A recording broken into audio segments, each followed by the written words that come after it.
welcome our first speakers of the day, Lori West and Patricia Gongal, for their presentations, CDTRP 10 Years in 10 Minutes. To open this session, we welcome long-term CDTRP, a patient partner and friend, Sylvain Bédard.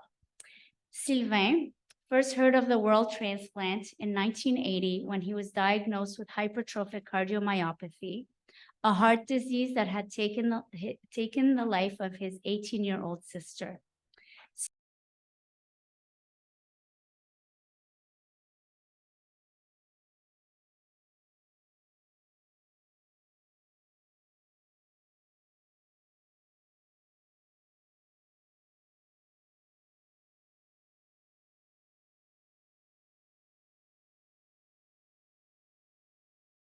Medical microbiology, immunology, and laboratory medicine and pathology at the University of Alberta, and the founding director of the CDTRP.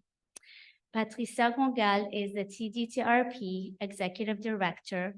She has a background in molecular biology and genetics, and for the last 10 years has focused on research development and large-scale team science. And we will start our session now. Thank you. Come on.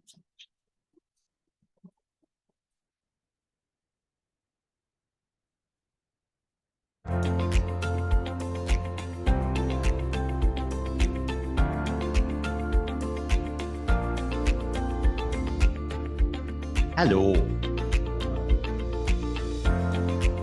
Timing is everything, okay? I was a stage manager for years, so I'll try to respect my time. You can start session. I'm really touched and happy to be here. I'll try not to cry, and I challenge you not to cry neither, okay? Don't feed me, okay? I wanted to put that picture because this is also a picture that is on the website of Projet Laurent. So Charlie is not the only lady in my life and person in my life, but Charlie has been my coach since before my second transplant. And we talked about it, why I bought a Huzzy, Bernie Berger Australien, because I knew she would keep me alive and keep me busy. Anyway, so how come I'm here today? I got a transplant. My first transplant was in 2018. And before that, my job was to make it happen. I was technical director, production manager on many shows, Formula One. And my job was to make it happen, whatever is the date. It has to be on that date that it's working. And I remember saying at one day at David Artel, I remember saying to David Artel, my job is to make it work. It's not to be loved.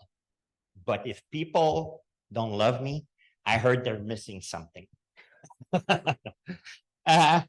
So when I was approached by CDTRP and Lori West, I don't know if Lori West, you can hear me, hopefully from somewhere or Canada, first class something, or economic WestJet something. Hello, Lori. When I first started CDTRP, it was in 2016.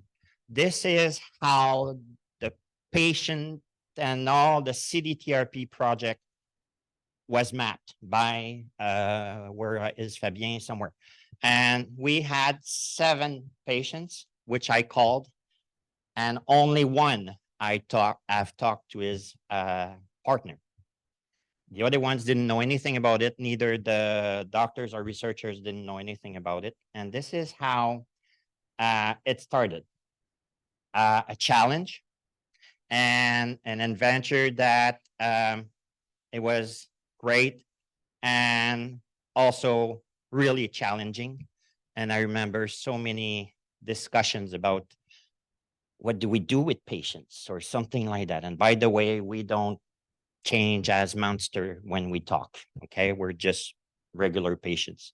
At that time, it was CNTRP. And if we wanted to become CDTRP, we had to call what I call the wall.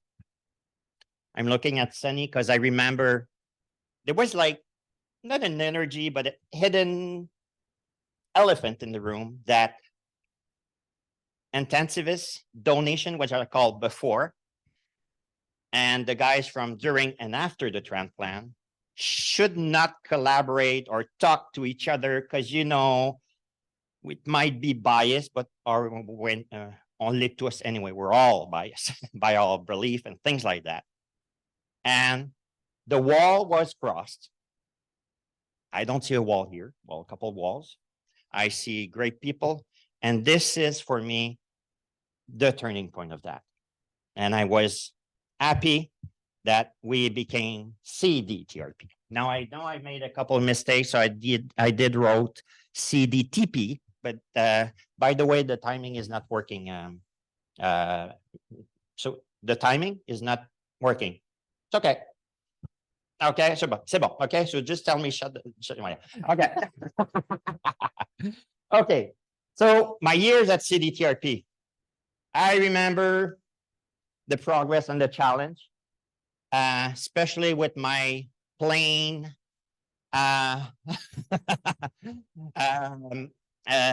with my plane friend, how do we say, the mini weed friend? So I was the frosty side and she was the plain side. So Marie Chantal, that we worked so much together to try to develop the patient partnership and develop all that. I remember great thing, discussion about family donors. And I remember having like the donors, the patients and the family and someone, I can't remember her name, but she said, but we're not donors, we're not patients. So we started to come and someone came with the idea of patient and family and donors. So PFD, don't mix it up with PDF, which I did so many times. Then I remember also the PDF being involved in hundreds of Zooms. I remember like the first time having Ellen Young, like in a really basic science theme and trying to understand why are they so much focused on the protocol?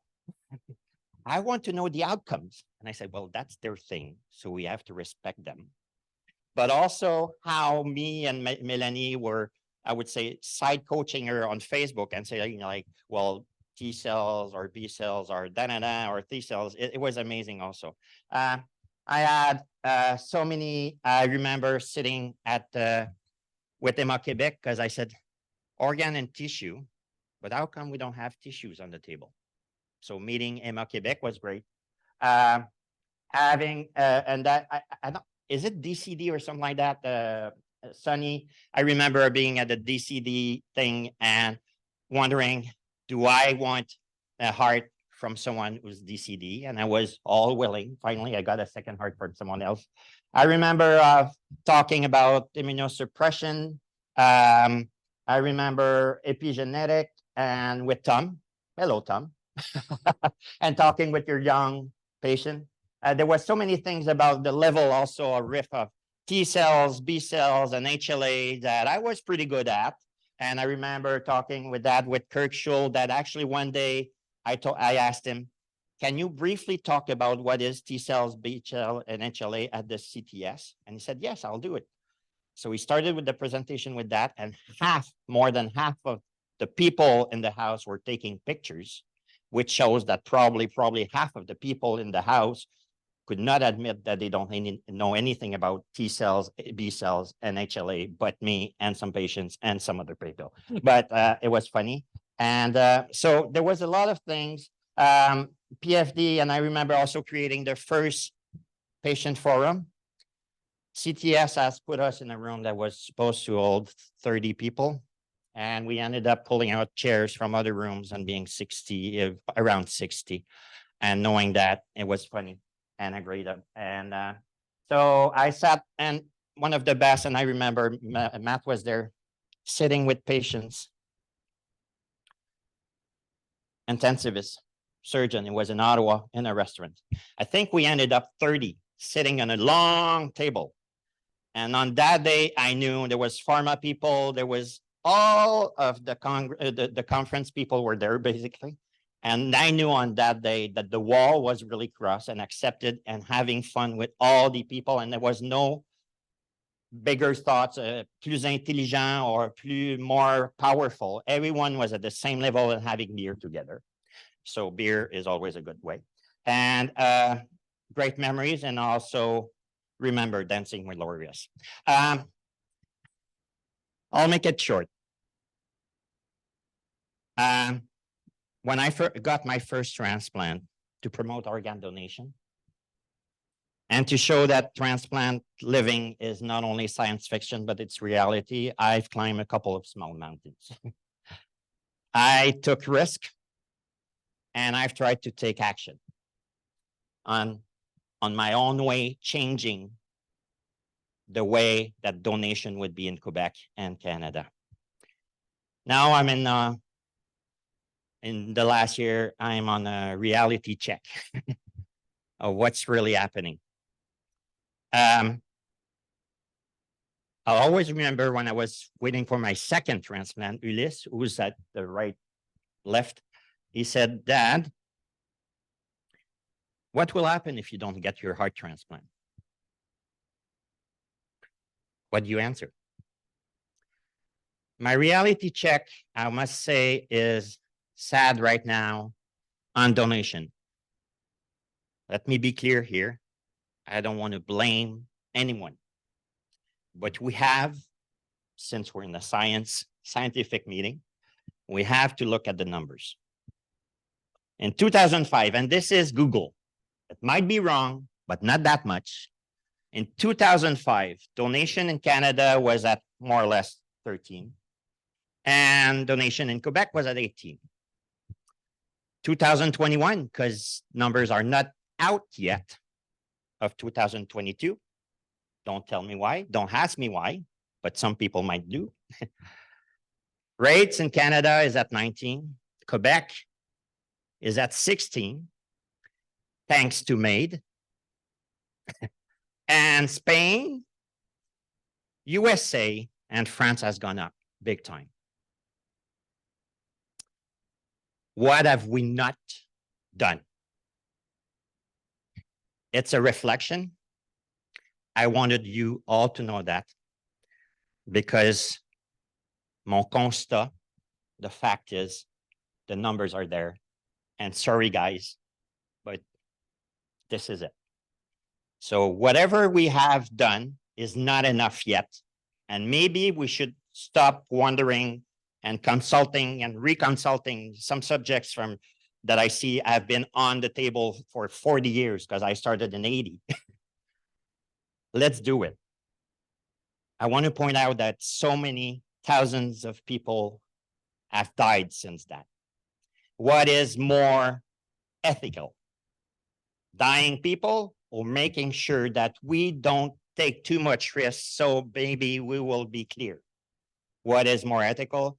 And in the numbers of all the people that I've that died, well, a lot of them are not even on the stats, because they were taken out of the list because they waited too long.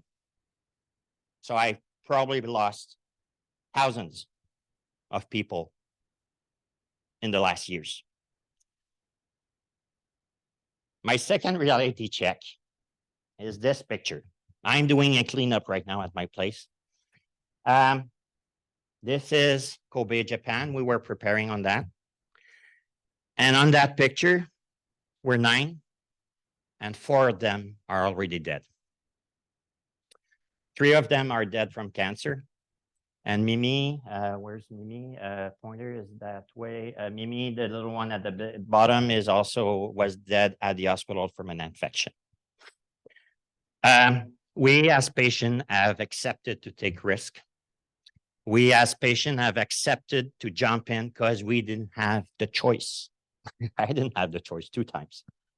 And we had so many side effects: shaking, mood swing with prednisone, being like nasty with prednisone, so many other side effects, diabetes that came with the second transplant and all that. There's so many things that we've gone through. And I have to talk about my last challenge. So a year ago, basically, I was diagnosed with, I'll make it like that, and you can do your research if you have any idea of how to treat that. Carcinome sébacé, I don't know how you translate that in French. So I have skin cancer, and now the skin cancer is in my lungs. You can look for it. You're going to go like, all doctors are going, really? I was the perfect tempest. Lynn syndrome, Muir-Torre syndrome with immunosuppression for 23 years. And they decided to jump in my place. I've put the SORA on high. I don't know if there's any, so I keep thinking that they look the same, more or less, when I saw that. Then 2 weeks ago and 20 minutes ago, I got a call from my doctor. Now I have also stomach cancer. This one is more regular, adenocarcinome. And still the challenge is, how are we going to treat a patient with that? I know something. I'm getting a surgery mid-January. And I hope it's going to be good. But I know it's not. Just being serious, I think I know enough.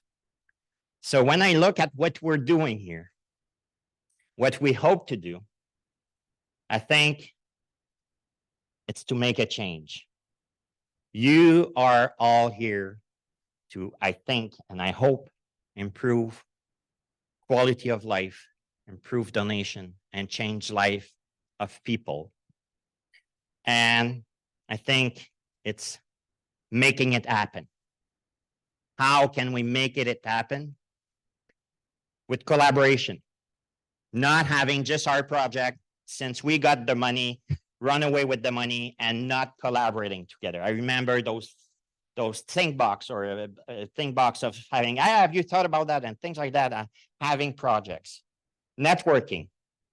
If we want to change donation in Canada, it's not by little fights. It's as a community that we have to do. It's not only the patient's fault, the opt-in, opt-out fault, it's all of the above, and also the medical and approach and administrator of all that. We should all look at ourselves and say, what have we not done yet? Honor the gift of life, twice for me. For me, it's an honor. Listen to patient, donors, and their family. You've done it so many times. Maybe I remember the translational needs that I remember from Melanie said, this is translational. What is the future of that? Even if it's from basic science, and I remember vesicle from Melanie and saying, oh, that's it, like the black star with a shield. And if you destroy the shield, then we can attack the black star. Things like that. So all of these, and taking risk. As patient, we've taken a lot of risk. I have to say, guys, and it's not a blame, we are pretty conservative in Canada. Can we risk more and calculated risk instead of just waiting and waiting and waiting? And I'm thinking about Laurie. I don't know if you can hear me. When Laurie decided that she would transplant a kid, even if the cross match was not working, she was judged for that because she was risking life of people that were already going to die anyway. She did it, and it happened, and she changed the world. And please, keep your passion of research. Keep the fun of being a network this week. Keep the fun of being a network.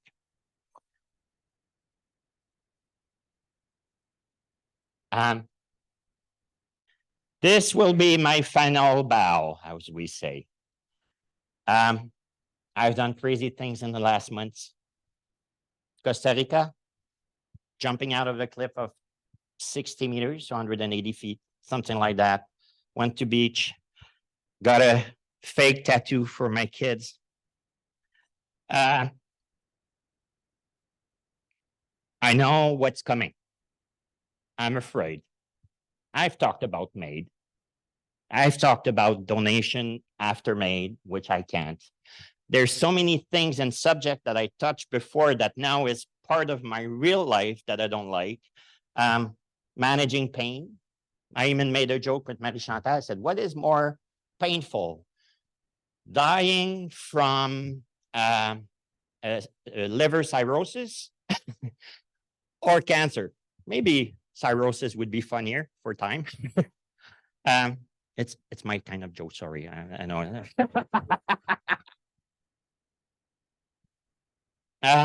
So I don't know what will happen,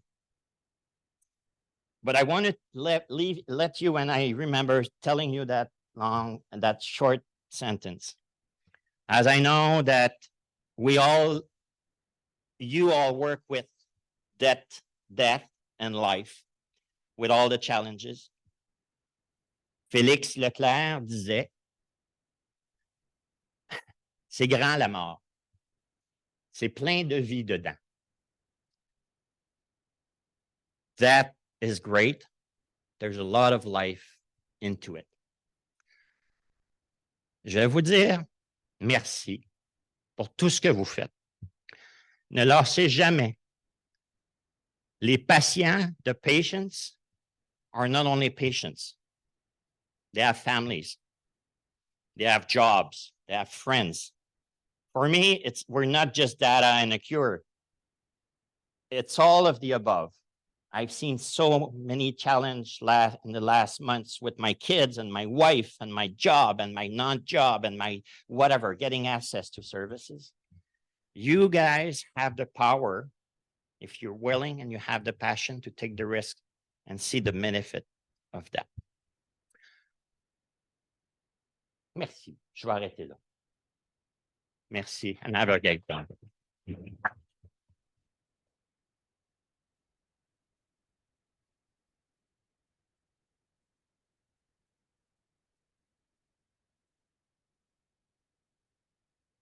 Merci. And Laurie, I'm dancing with you Thursday.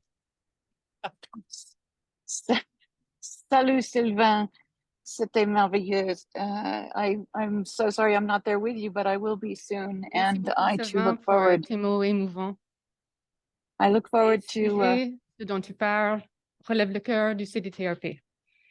Notre réseau est fondé sur ces graines qui constituent nos valeurs partagées, le respect, la collaboration, la solidarité, valoriser les voix des patients, des familles, des donneurs. On peut voir la distance qu'on a parcourue ensemble depuis 10 ans, mais on peut voir qu'il nous y reste beaucoup de travail à faire. These themes that Sylvain spoke about, respect, collaboration, solidarity, valuing patient, family, and donor voices, represent our network's core values. We wanted to begin this meeting with a reminder of who we are and where we came from. Sylvain set us on the right path to understand that. And we're going to continue with that topic in less than 10 minutes. CDTRP, 10 years in 10 minutes. Are you ready, Laurie? I'm ready. Can you hear me? Hello?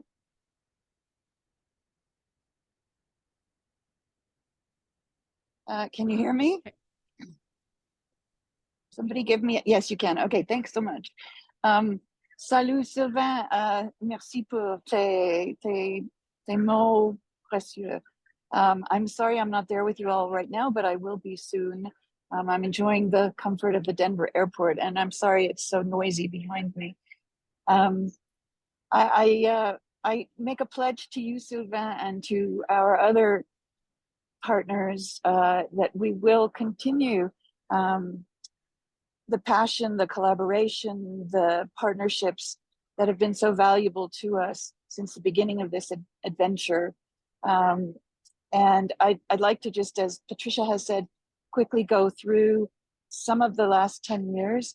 I think you're going to be showing the slides there.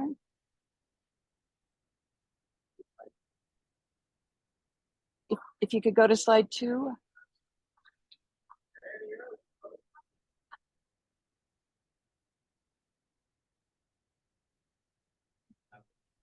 Yeah. So it all started when a hurricane, I'm not sure how many of you actually know this story, but a hurricane disrupted the meeting of the CIHR Institute of Infection and Immunity Institute Advisory Board meeting in St. John, Newfoundland in 2011. Nonetheless, the Institute Advisory Board members, guided by Scientific Director Dr. Mark Ouellette, and including our colleague Tony Jevnikar, identified that the Canadian transplant community was well positioned to benefit from targeted research funding. CIHR then organized a consultation workshop to obtain advice and input from members of the community and interested partner organizations. And amongst the 60 participants, Marie-Josée Hébert and I were there, as well as a CIHR member named Dave Hartel. Over the next few months, an RFA was developed by CIHR for a national transplant network with a number of other additional CIHR institutes joining the effort, as well as CBS and foundation partners, including Kidney Foundation, Cystic Fibrosis, and others. Dave and Marie-Josée and I presented we sort of started networking together, the three of us, and we discovered that we shared almost everything about the nature of collaboration, the fundamental nature of inclusion, and the value of diversity long before EDI was a kind of something that we were all noticing more now. And we began to talk about our vision of building a program, and our growing vision of how this program could look and how inclusive it could be, not to take research projects and run off with them, as Sylvain has mentioned, but to work together to build a program. We presented our ideas to Dr. Jean Rouleau, at that time the scientific director of CIHR's Institute of Circulatory and Respiratory Health. And I think you can go to the next slide. I'm sorry, I don't have the slides here. Oh, well, yeah. Okay. So, and we didn't wait for partnerships to be developed by CIHR, but we, alongside them at the same time, simultaneously started to create independent partnerships. One of the notable first partnerships that we developed with industry partners was our foundational partnership with Astellas, who was an early industry partner without whom it would have been much more difficult to launch the network in the way we did. We were committed to building an inclusive network and integrating communities in solid organ and hematopoietic cell transplantation, as well as donation, and with the addition of embedded basic science as a fundamental element, because we knew that ultimate progress would depend a lot on all of those elements being there. And our goal wasn't just to provide funding for research, but to also create a community, a supportive framework where researchers could collaborate and benefit from each other's expertise. And we were we envisioned really a sandbox where everyone could play, including, as we move forward, our invaluable patient, family, and donor partners, as well as early researchers and trainees.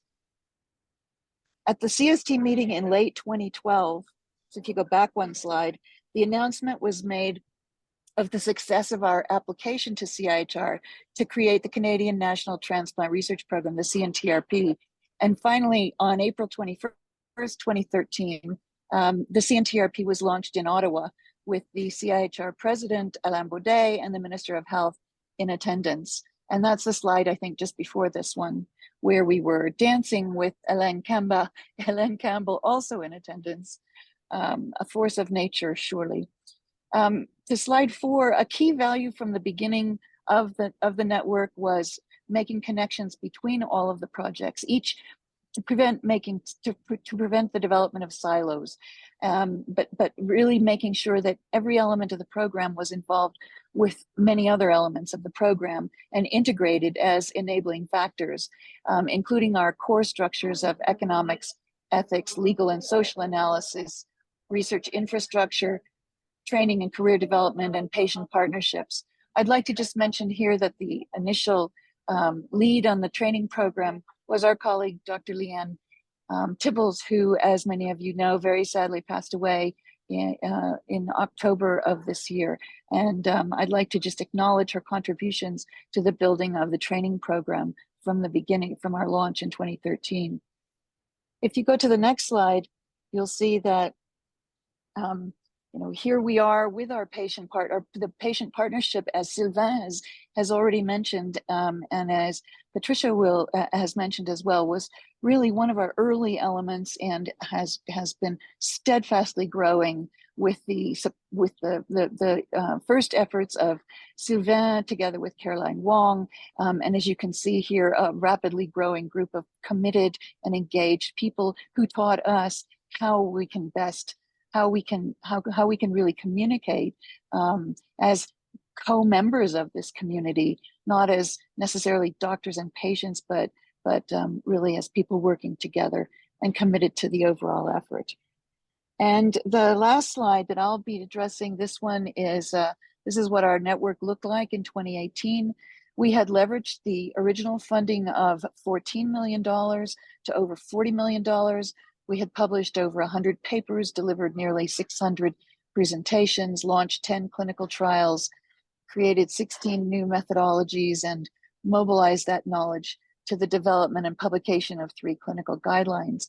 I have to acknowledge, again, the efforts in leadership, not only by all of our project leads and the committee leads, but my fundamental great luck in working with Marie-Josée Hébert, who as co-director of the CNTRP and the CDTRP, and in early days, our executive director, Dave Hartel. And I'm going to pass it to Patricia to take us into the next piece. Thank you so much. Okay.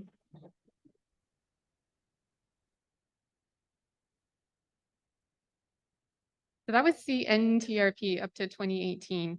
And given the success of the program in the first 5 years and all of those accomplishments that Laurie just spoke about, CIHR organized a directed grant opportunity for renewal. There was no renewal mechanism for the original grant, but because of the success, CIHR created one.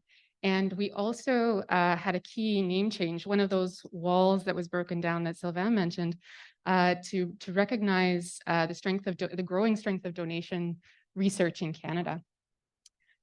The other key change that happened at this time was that the funding was for research infrastructure for the network to continue to take the same approach to collaboration, to interdisciplinary project development that it had to date.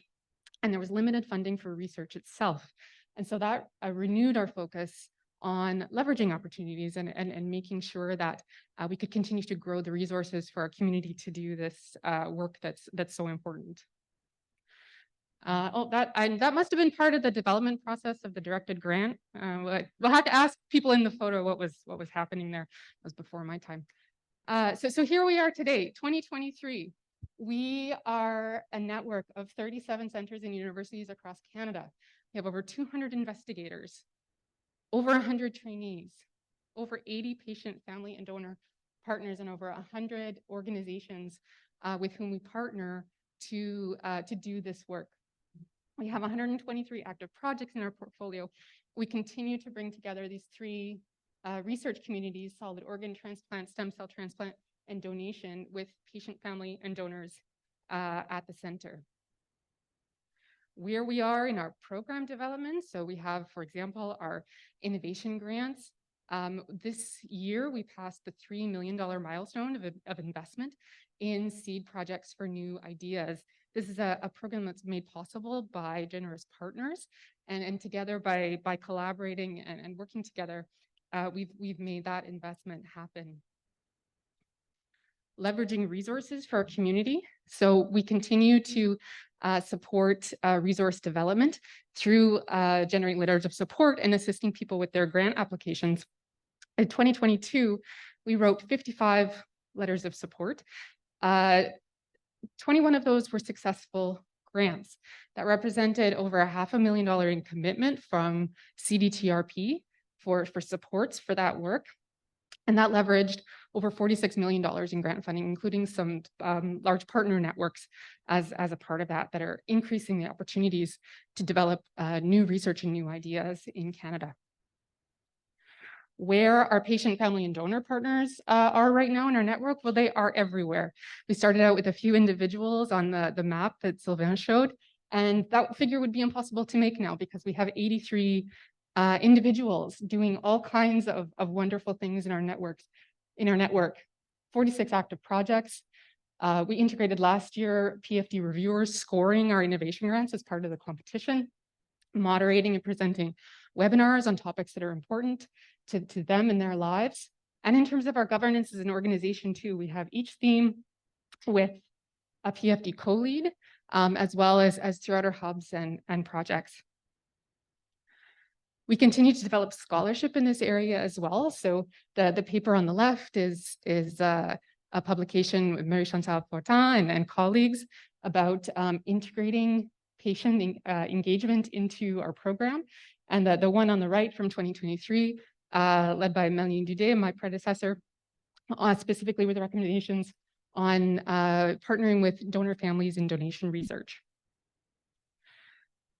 This has been our fourth, Sylvain spoke to, I think, the first PFD forum, and now we're on edition number 4 this year as a standalone event to bring together those voices and build capacity in our community. Developing knowledge mobilization tools aimed at patients and families as well. The CDTRP patient portal now has expanded. There's hundreds of resources that are based on research and trustworthy information. And this portal now has expanded to include specific resources on patient engagement in research, as well as opportunities for patients and families and donors to get involved in projects that they're interested in. So lastly, a snapshot of where we are. Our community, we've spoken about the value of new ideas, breaking down barriers for disciplines. Another value that has led to our success is the diversity of the people that make up our network. So this is a snapshot of our demographics.